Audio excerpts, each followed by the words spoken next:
یہ بات ہے رحمان کے قرآن کی۔ کہاں ہے محمد کا رب؟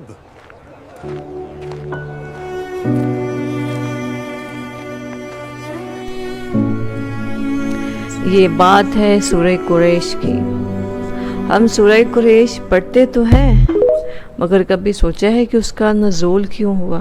لإيلاف قريش إيلافهم رحلة الشتاء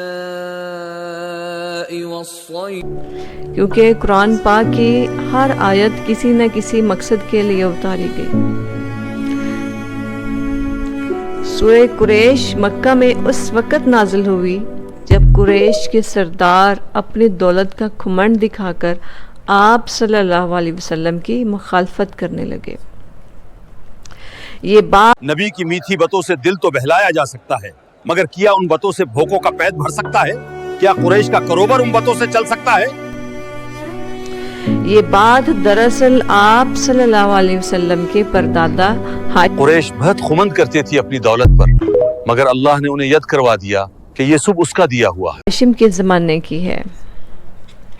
یہ وہ دور تھا جب مکہ قحط کا شکار تھا۔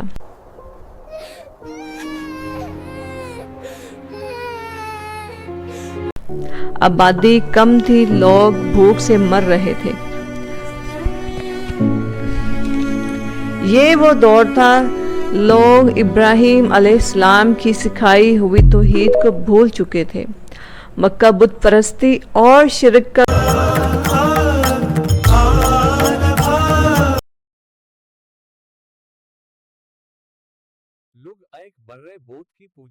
گڑھ بن چکا تھا، مگر ان کا کوئی دیوتا کام نہ آیا۔ آہستہ آہستہ انسان اور جانور مرنے لگے، اور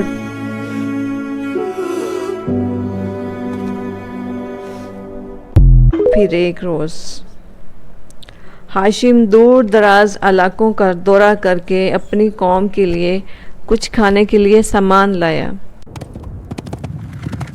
یہ کیا؟ کعبہ کا سردار عبدالحشیم آ رہی ہیں۔ اپنے لوگوں کی خدمت میں انہوں نے دن رات ایک کر دیا،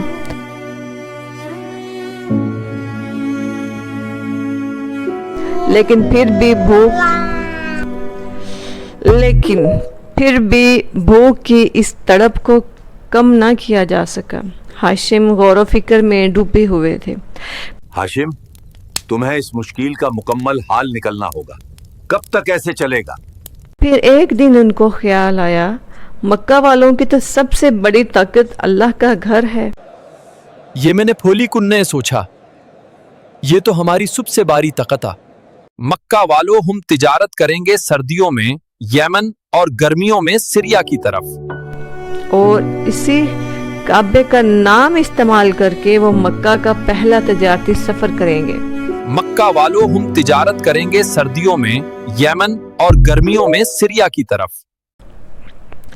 جیسے ہی انہوں نے مکہ کے پہلے تجارتی سفر کا آغاز کیا، دیکھتے ہی دیکھتے ان کی زندگیوں میں چینجنگ آنا شروع ہو گئی۔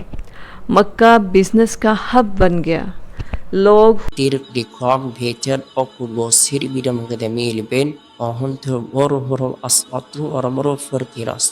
خوشحال اور امیر ہونا شروع ہو گئے۔ سورہ قریش ایک آئینہ ہے، یہ جو بتاتا ہے کہ اللہ کی نعمتوں سے جب غافل ہو جاؤ گے تو قریش کا جو حال تھا پھر وہی آپ کا حال ہونا شروع ہو جاؤ گا۔ آپ بھوک، پیاس، مفلسی، تنگ دستی میں گھستے چلے جاؤ گے۔ اللہ کے دیے گئے کلام کو توجہ کے ساتھ پڑھو، اس کے ذکر کرو اور اس کا شکر ادا کرو، کیونکہ وہ شکر ادا کرنے والوں کو اور بھی نوازتا ہے۔